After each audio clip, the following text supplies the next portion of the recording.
Booktube, Sarah here, and welcome to my channel. Today I'm coming to you with the March Mystery Madness tag 3.0. So Elizabeth, I saw this on Lizzie Faye's channel, Elizabeth's channel this morning, and she tagged all of us who are hosts for March Mystery Madness, and of course I had to jump in and do it, and I thought what better day to put it up than on a Sunday, a nice quick little video on a Sunday.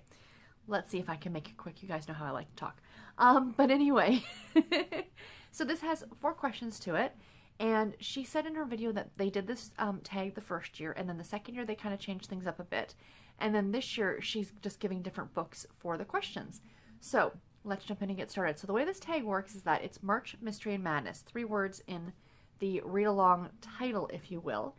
And so for each word, there's 2 different questions. So we'll start with March. So March question number 1 is, pick a book that has green on the cover or the word green in the title. And I talked about this book in my March Mystery Madness TBR. It's not on my TBR. I read it a couple years ago, but it is The Bachelor Girl's Guide to Murder by Rachel McMillan.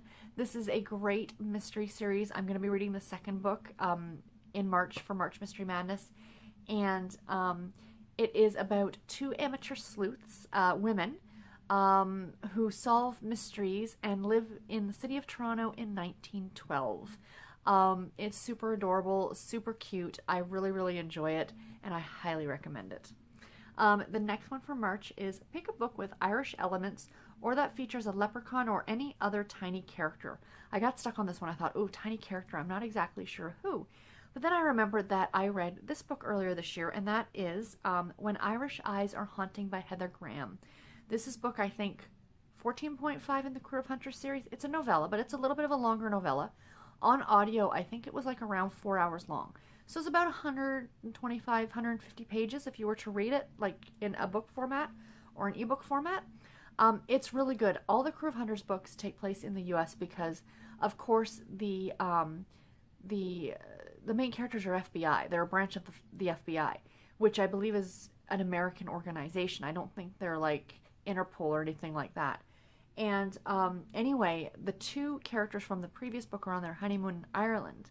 And there's a banshee. They believe a banshee to be killing people in this castle, in this Irish castle. I mean, it's perfect for St. Patrick's Day. It's that just bit of extra creepy with ghosts and spirits and, you know, old Irish folklore and things like that. You do not have to have read the series to enjoy this book. If you have the Audible romance package through Audible, you can check this book out. It's one of the ones that's included in the package, so I highly recommend it. If you're just kind of looking to see what Heather Graham is all about and see what her books are about, you don't need any of the backstory for any of this or anything like that. The narrator who does this is actually Irish herself, and that's pretty cool. I did enjoy that quite a bit because it really brought something different to the story. Next one is mystery. So the first one for mystery is recommend a mystery that you loved. So the book, I actually have the physical book here. And that is Reconstructing Amelia by Kimberly McCreight. I was looking on my shelf to see if I had any physical books to actually show you guys, because I very rarely actually do. The other one I would recommend is anything by Lillian Jackson Braun. This is the only one that I have on, the only Cat Who book that I actually own. So I thought I'd put it up here for March Mystery Madness for this month. Change up the shelves a little bit. But anyway, this book was so good. I could not put it down. So the entire story is about a woman who is a single mom, and her daughter's in high school, and she goes to a very exclusive prep school in New York City. And the mom's at this big meeting and ends up getting a text message that her daughter committed suicide. So the entire story goes back and forth from the past to the present, and it includes text messages and, you know, Facebook posts and all kinds of stuff. Like, if you look at this chapter, like, it's just literally like instant messages going back and forth between, you know, some of the characters. And, you know, to find out what happened to her daughter. It's more of a thriller than it is a true mystery, but it kept me on the edge of my seat. And I know this book was talked about quite a bit on BookTube a while back. I think that's where I'd even heard about it. But, you know, they say it should have been one of the best. It's a New York Times bestseller. I keep smacking my... This is why I don't hold physical books, because I cannot be trusted to not hurt myself. Highly recommend it if you have not read this. If you have teenagers, this might be a difficult one to read. I read this, and the entire time I kept thinking about my little niece who's only 8, and thinking this is the kind of world she's going to go to school in. With, you know, like when I was in school, we did not have social media the way we have it now. And a lot of social media is in this book, and it's terrifying. It's absolutely terrifying with the cyberbullying and things like that. So keep that in mind too if you have kids yourself, if it's something that you think you'd be able to handle, because I know I lent this to a very good friend of mine who's got 2 daughters, and she couldn't get through it. She's an extra sensitive person, which, you know, is fantastic. And of course, you know, I'm not saying that people who would enjoy this even if they have children, you know, I'm just saying that this was not her cup of tea to begin with, and I think that just kind of pushed her over the edge a little bit more. But yeah, I absolutely recommend this book. It was fantastic. The next question is, to throw that on the floor, is show a mystery that you are greatly anticipating. I do not have a physical copy of this one, but it is Murder in Plain Sight by Marta Perry. This is a book I bought last year, and I am familiar with this author. I've read her before. She writes quite a bit for love-inspired suspense. I think she's written a couple of just the regular love-inspired, but I know she's written a lot of the suspense ones. And this is the story about a young Amish girl who's being accused of murdering another girl. And so it takes place in Amish country, and it's a mystery, and it sounds really, really good. And it's been on my shelf for far too long, and I need to get to it soon, and I'm looking forward to it.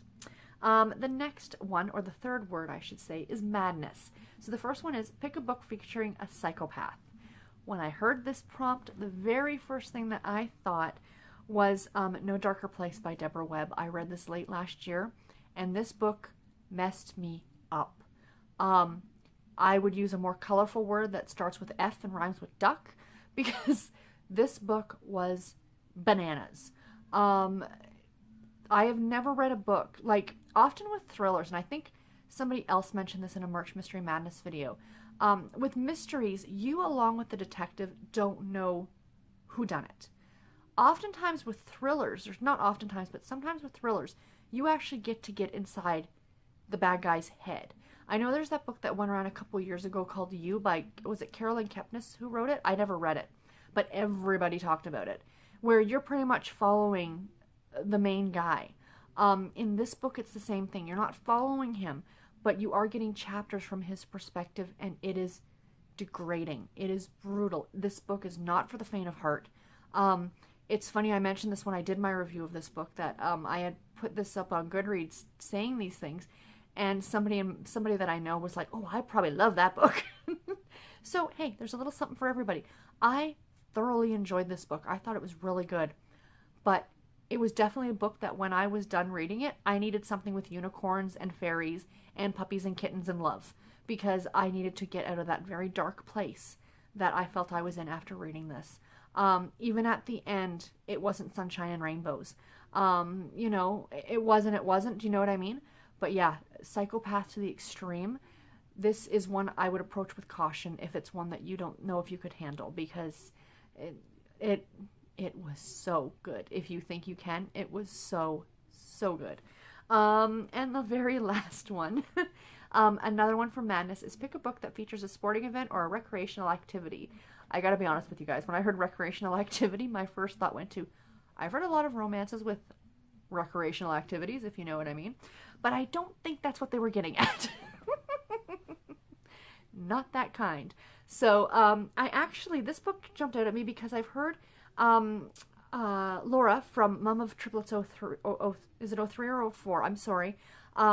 She's one of the March Mystery Madness co-hosts as well. She mentioned this author in some of her favorite mystery authors, and that is Heather Gudenkauf. And the book I'm going to talk about is The Weight of Silence. I read this book when it was originally published. It was actually originally published by, I think it was Myra or HQN, which is both of them are subsidiaries of Harlequin. So I originally saw this book on the Harlequin website back when it was like published. Like they said new releases for whatever year this was or month this was. And the cover kind of jumped out at me. And then when I read the back of it, I'm like, I've never read anything like that before. At the time, I wasn't reading a lot of those kind of like more psychological mystery drama kind of things. And I decided to go ahead and pick it up, and I did. And am I ever glad I did? It was so fantastic. So this is, I'm really stretching the question for this book. Recreational activity, the two little girls in this story play hide and seek and play this game in the forest where they like, you know, they're make-believe essentially. So that could absolutely be a recreational activity. Playing make-believe works for me. Sorry, Elizabeth, if it's not exactly what you were going for, but I'm trying to make it work. But anyway, the whole story is that these two little girls, now one of them is actually a selective mute, and something happened years earlier that caused her to stop speaking. And then one day the parents of these two little girls, like, they're not sisters, they're two friends, so both sets of parents, they wake up in the morning to find out that both girls have gone missing. And now they're trying to find them, and while they're doing that, you know, this whole other backstory comes to light about why the one little girl is now a selective mute and things like that. It was so fantastic. I think this was the author's first book, and I know a lot of people are now talking about her other books. The One Breath, I think, was the one about the school shooting. That's the other one that I read by her that was so good as well. But yeah, I absolutely recommend this book. It was absolutely fabulous. Anyway, guys, that is it for this tag. I'm not sure who I'm going to tag because Elizabeth tagged everybody. But I know there's a couple people not doing March Mystery Madness, so I'm trying to think here. Who do I want to tag? I'm going to tag Shannon Riddler. I see that she is doing a video for March Mystery Madness, so if you want to do this tag, I don't know if you do tags. I haven't seen any on your channel, I don't think. If you want to do this, please do it. And I'm trying to think. I had somebody else. I should have written this down. If I think about it, I'll put it in the, I'll write it right here. But if not, and if you see this tag and you want to do this tag, please go ahead and do so. And yeah, until my next video, guys, take care and happy reading. Bye.